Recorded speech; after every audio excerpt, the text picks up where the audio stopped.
AUE nós também está enfocando no artigo 12 do Tratado de Direitos de Mulher, que está over de voz de jovem. Toda mulher e jovem tem voz, e nós queremos que o jovem não pode expressar isso aqui livremente. De minha perspectiva, toda jovem não tem direito e Aruba está de país não está assim jovem bom. Nós também enfocamos aqui, voral, como ministro, me lo enfocar over de esse, para nós jovem supos guardo escuchar, e na final de ano nós lo entregar resumen de full nos ano como mi ministro.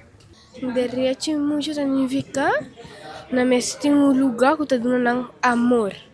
Mas na família tem que tratar com amor, duna nang respeito, tu sorte com ampor, ajuda nang les de escola, essa na.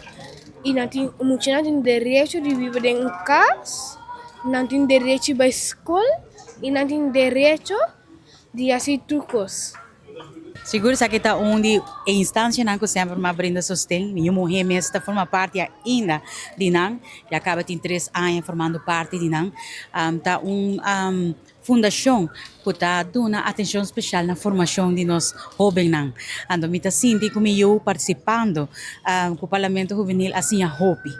La crece de vir uma pessoa que está durf de vociferar sua opinião e tá ela vir uma pessoa que sabe sua voz merece de querer escutar. Isso é algo que me tá apreciar de lo que não tá dando na enseñanza aqui no Parlamento Juvenil e que a não tá dando dia internacional Direito de nós mulheres, Dia Internacional de Direito de Mulher. Atenção, me está aí no seu lugar.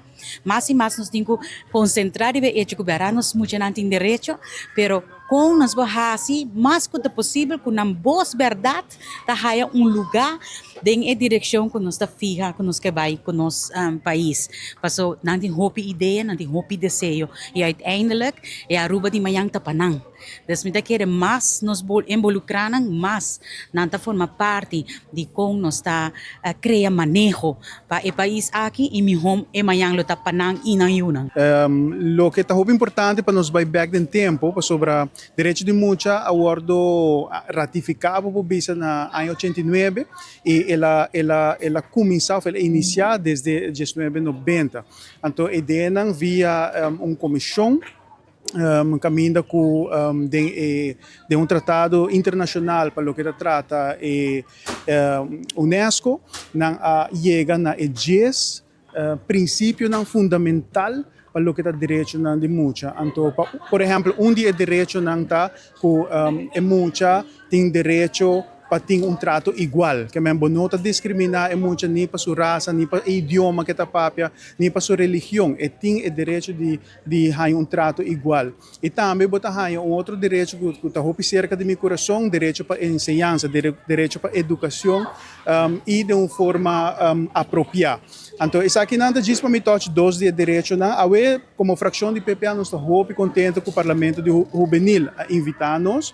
Minha riba conversação também que jovem não. E como parlamentário, nós estamos muito importante para motivar mais de jovens aqui para participar.